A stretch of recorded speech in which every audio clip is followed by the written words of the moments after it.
Hello Pisces, welcome to Guruma Hindi tarot. और ये reading है 15 मार्च से लेकर 21 मार्च तक की। तो चलिए देखते हैं आपके लिए क्या मैसेजेस है इस वीक में और आप क्या एक्सपेक्ट कर सकते हैं अपनी लव लाइफ में। Messages for Scorpions.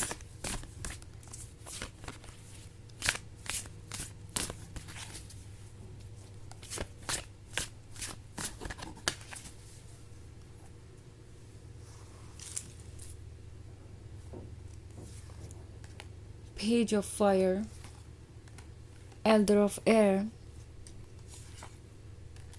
Six of Earth, Strength, Page of Earth। Okay, so हमारे पास है six of earth. Six of earth है किसी चेंज के बारे में जो ये पर्सन महसूस कर रहा है आपके आने के बाद। ओके, और ये काफ़ी इंटरेस्टिंग है। आपके आने के बाद इस पर्सन को लगने लगा कि आप उनकी लाइफ को ज़्यादा कलरफुल और ज़्यादा खुशियों से भरा हुआ बना रहे थे। क्योंकि अगर आप सिक्स ऑफ अर्थ का कार्ड देखें तो वहाँ पे एक वुमन है जिसके दो साइड्स हैं।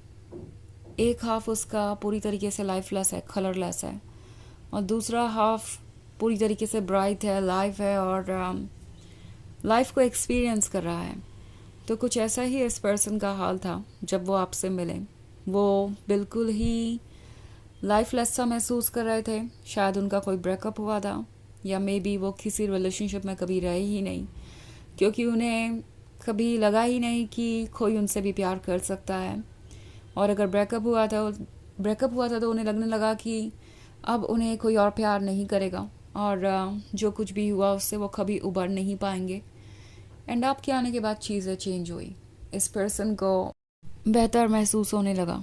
उन्हें लगने लगा जैसे आपकी एनर्जीज़ उन्हें ज़िंदा कर रही हैं, आपकी एनर्जीज़ उनके जीवन को बेहतर बना रही है। सो नॉट ओनली आप एक अच्छे लवर बन के आए या अच्छे फ्रेंड बन के आए, अगर आप अभी फ्रेंडशिप वाले स्टेज में ही हैं तो, बल्कि आप उनके लिए एक लक भी बन के आए।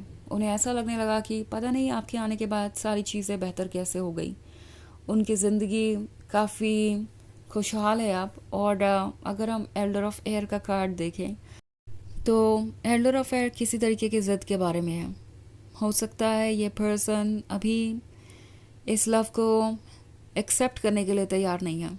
उन्हें ये थोड़ा सा ओवरवेलमिंग लग रहा है कि अगर वो अभी से आपकी तरफ इतना अट्रैक्शन महसूस कर रहे हैं, इतना कुछ फील कर रहे हैं, तो हो सकता है कि वो अपने इमोशंस के स्लेव बन जाए और सिर्फ आपके अकॉर्डिंग फ़ैसले ले या अपने इमोशंस के अकॉर्डिंग फ़ैसले लें।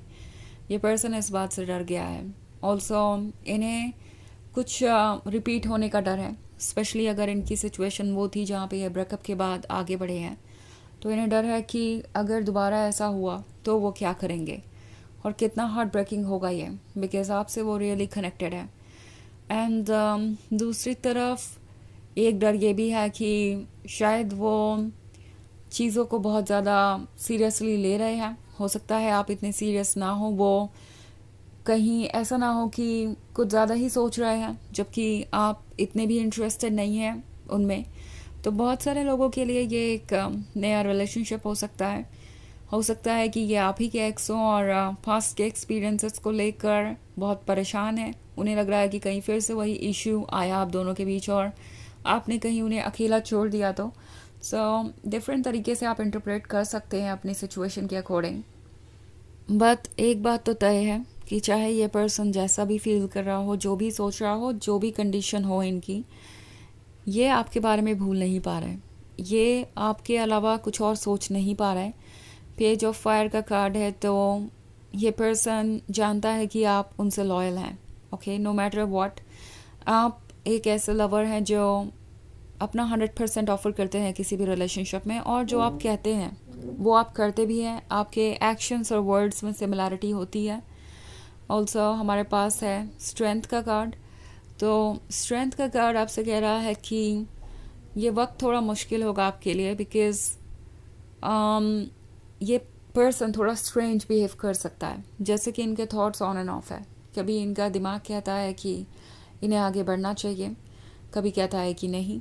इनका दिल है जो ऑलरेडी आप जीत चुके हैं। हालांकि ये पर्सन शायद इस बात को बहुत ओपनली एक्सेप्ट नहीं करना चाहता, बिकॉज़ उन्हें लगता है कि ऐसा करने का मतलब होगा कि वो आपको अपना सारा कंट्रोल दे देंगे।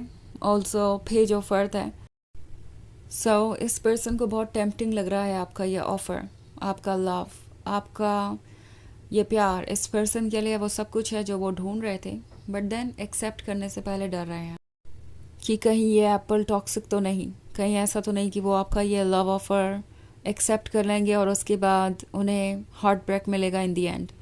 सो ये पर्सन पूरी तरीके से तैयार नहीं है अभी किसी भी चीज़ को ट्रस्ट करने के लिए, बट इस प्यार में इतना फोर्स है, इतना अट्रैक्शन है कि ये रुक भी नहीं पाएंगे, और इसीलिए यहाँ स्ट्रेंथ का कार्ड है। ये लव इन्हें हिम्मत देगा कि ये अपनी इनसिक्योरिटी, फियर से ऊपर उठकर सोचें और आपके साथ एक नए रिलेशनशिप की शुरुआत करें। अगर आप अभी भी फ्रेंड जोन में ही थे तो, और अगर आप ऑलरेडी रिलेशनशिप में हैं तो ये पर्सन इसे नेक्स्ट लेवल पे ले जाना चाहेगा। इसके लिए इन्हें काफ़ी स्ट्रेंथ लगने वाली है, बट ये वो कर लेंगे। वैसे ये एक जनरल रीडिंग है तो ये सबसे रेजोनेट नहीं करेगी। एनर्जी रिवर्स हो सकती है अगर आप क्रॉस वॉचर हैं। इसके अलावा अगर आप पिछले वीक की रीडिंग या ईयरली रीडिंग देखना चाहें 2025 की, तो उसका लिंक आपको डिस्क्रिप्शन बॉक्स में मिल जाएगा हमेशा की तरह। तो चलिए आगे बढ़ते हैं और देखते हैं और क्या मैसेजेस हैं आपके लिए। Messages for scorpions, Pisces, the High Priestess, Elder of Earth, Wheel of Fortune, Knight of Fire, and Eight of Fire. Okay. So हमारे पास है Knight of Fire। ये पर्सन ये सोच रहा है कि क्या वो इस रिलेशनशिप में सेफ रहेंगे, बिकॉज उन्हें लगता है कि आप बहुत चार्मिंग हैं, आपको बहुत सारा अटेंशन मिलता है।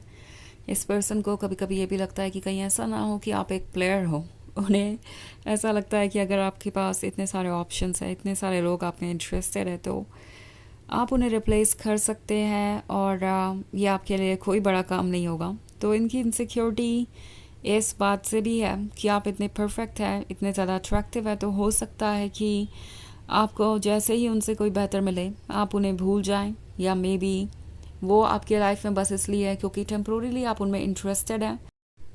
एल्डर ऑफ अर्थ है यहाँ पे, तो टैरो आपसे कह रहा है कि प्रैक्टिकली सोच के डिसीजन लीजिए, क्योंकि ये पर्सन बहुत कंफ्यूजिंग हो सकता है। इनका बिहेवियर आपको ये सोचने पे मजबूर कर देगा कि क्या आपने सही पर्सन चूज़ भी किया है अपने लिए, क्या आपका इनमें इंटरेस्ट लेना ठीक भी है। द हाई प्रीस्टेस आपको गाइड कर रही है, और जब हाई प्रीस्टेस गाइड करती है तो किसी और चीज़ की ज़रूरत नहीं होती। ये हाई प्रीस्टेस आपके अंदर ही है, आपकी सोल है, और आपको बता रही है कि आपके लिए क्या अच्छा है क्या नहीं। बस आपको सुनने की ज़रूरत है और प्रैक्टिकली फ़ैसला लेने की ज़रूरत है। इनके एक्शंस इनके बारे में बहुत कुछ बता रहे हैं। एयर ऑफ फायर एक नए पर्सन के बारे में है, नई एनर्जी के बारे में है। सो वंस अगेन बहुत सारे लोगों के लिए ये एक बहुत पुराना रिलेशनशिप नहीं है। इवन इफ है भी तो आप इस पर्सन को बदलता हुआ देख रहे हैं। सो कुछ भी चूज़ करने से पहले एक बैलेंस अचीव करना ज़रूरी है, और उसी के बारे में द व्हील ऑफ फॉर्च्यून बात कर रहा है। ओके, आपको ये पहले देखना होगा कि क्या ये रिलेशनशिप वैसे वर्क कर सकता है जैसे कि आप सोच रहे हैं, मतलब आपके ड्रीम्स वगैरह वो पूरे हो सकते हैं कि नहीं इस रिलेशनशिप में, एंड अगर हो सकते हैं तो आपको क्या करना चाहिए और क्या नहीं। तो इस सिचुएशन में टैरो आपसे क्लियरली सारी चीज़ों को देखकर और बैलेंस अचीव करके आगे बढ़ने को कह रहा है। सो चलिए देखते हैं आपके लिए ऑरेकल मैसेज क्या है।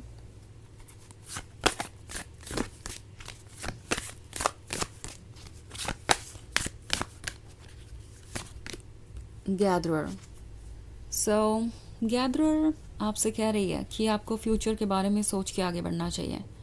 इन्जॉय कीजिए इस मोमेंट को जिसमें आप हैं, but at the same time हमेशा ये नोटिस कीजिए कि ये क्या कह रहे हैं और क्या कर रहे हैं, बिकॉज ये पर्सन अभी भी हील्ड नहीं है और इस रिलेशनशिप में आगे बढ़ने के लिए प्रिपेयर्ड नहीं है।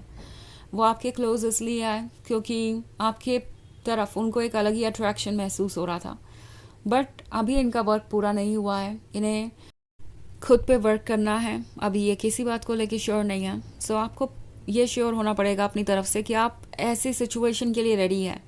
लाइक ये पर्सन स्ट्रेंज एक्ट करेगा और आप इसके साथ पुट अप करेंगे, तभी आप इस रिलेशनशिप को कंटिन्यू कर सकते हैं अगर आप करना चाहें तो। और अदरवाइज आपको अपने बारे में सोचना चाहिए और अपने अकॉर्डिंग चीज़ों को चूज़ करना चाहिए।